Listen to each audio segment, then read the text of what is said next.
we have a musical puzzle game developed by Q Entertainment's Tetsuya Mizuguchi, aka the god of musical puzzle games, and modeled after a Wonderswan game originally developed by Gunpei Yokoi, aka the dude who invented the Game Boy.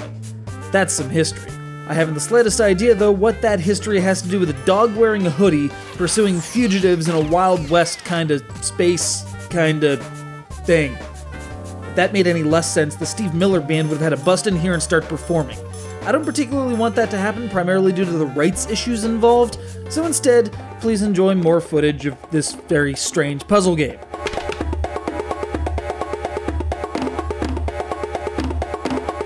The goal is to complete lines that connect the left and right sides of your stack here while preventing the pile from reaching the top of the screen.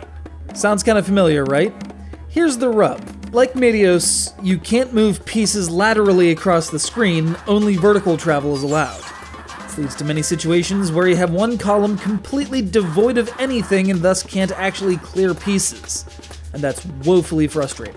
Also, for a head-to-head puzzle game, as this sometimes is, and the best games usually are, there's a distressing lack of interaction. You're mostly just focused on your own stack, hoping you can get another piece in that one column you're missing, and frantically dragging lines down from the top to the bottom. Once a line is created, it lingers for a few seconds, during which time you can branch the line around a bit. Create a loop or a forked connection to the opposite side, and those add to your combo and get eliminated at the same time.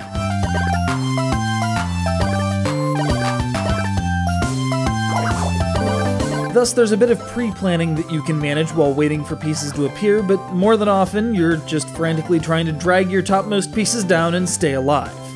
This is rectified a little bit in the break mode, which automatically drops pieces if a reaction occurs below them. But I'd be remiss if I didn't mention the music, which, well, for a guy who's got Rez and Luminous under his belt, feels a lot weaker than it could have been.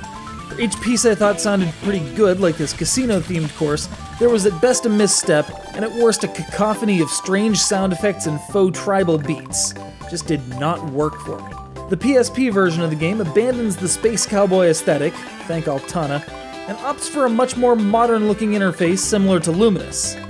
Unfortunately, that version suffers from sluggish controls, a cardinal sin for intense puzzle games, a complaint that's completely avoided by the DS's touchscreen. Gunpei DS is an interesting historical note, but in the context of its groundbreaking designer and equally groundbreaking namesake, it comes up just a bit short.